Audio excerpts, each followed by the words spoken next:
Wednesday, the Nairobi County Governor Mike Mbuvi Sonko decided to hand over some functions to the national government.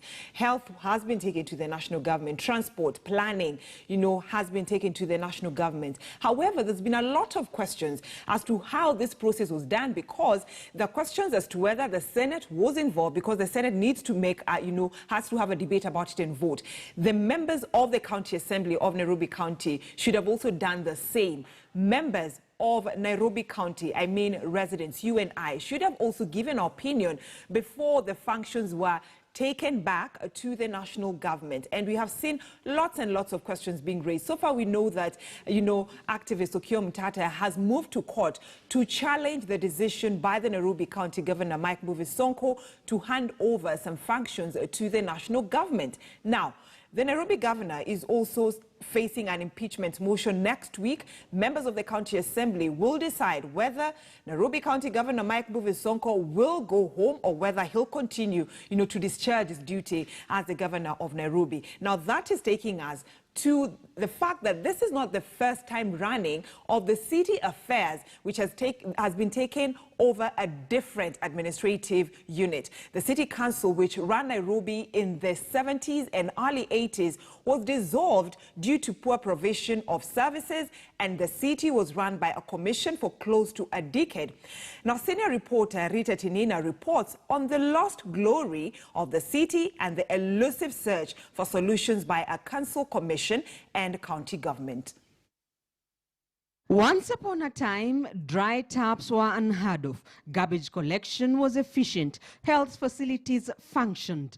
Roads were well maintained. Buses ran on time. Public toilets were clean. A time when recreational centers were a right, when children had playgrounds in the estates. It was no wonder Nairobi earned the title, the Green City in the Sun.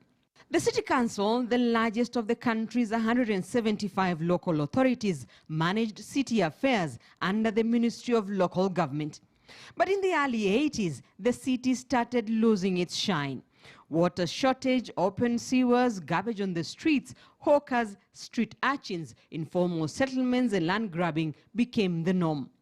To try and save the situation, in March 1983, local government minister Moses Mudavadi suspended Nairobi Mayor Nathan Kahara, his deputy, the town clerk, all departmental heads and councillors. He went ahead to dissolve the city council and gave the Nairobi City Commission the mantle to run city affairs. Affairs that deteriorated further under the watch of the commission. Poor provision of services, runaway looting and land and property grabbing defined the city. The commission was meant to serve for an interim period and get things back on track. But the commission, backed by cartels, governed the city for 9 years until 1992. The year the Nairobi City Council was reconstituted. The first multi-party elections gave way to a mayor and councillors. Things in the city started looking up in 2004 under the late John Gakuo's tenure as town clerk. Fast forward to 2012, following the promulgation of the 2010 Constitution. Out with the mayor, town clerk and councillors, Nairobi became a county and got its first governor, MCAs to CECs under the devolved government. 8 years under the county government, the city is yet to regain its lost glory and reclaim the title, the Green City in the Sun. Mvua ndio hiyo imenyesha, barabara ndio hiyo imejaa maji, watu wanabebwa na maji. We cannot continue like this year after year. Na ndio mimi nasema kwa waziri wangu, kwa sababu wewe waziri naweza nikuamrishe ufanye kazi na Sonko. Mwaka ujao hatutaki kuona wananchi wa Nairobi wakibebwa na maji kwa sababu umeshindwa kufungua drainage za mji huu wa Nairobi. With the most crucial services now taken over by the national government, will the Uhuru Kenyatta administration succeed where the City Council, City Commission and county government failed?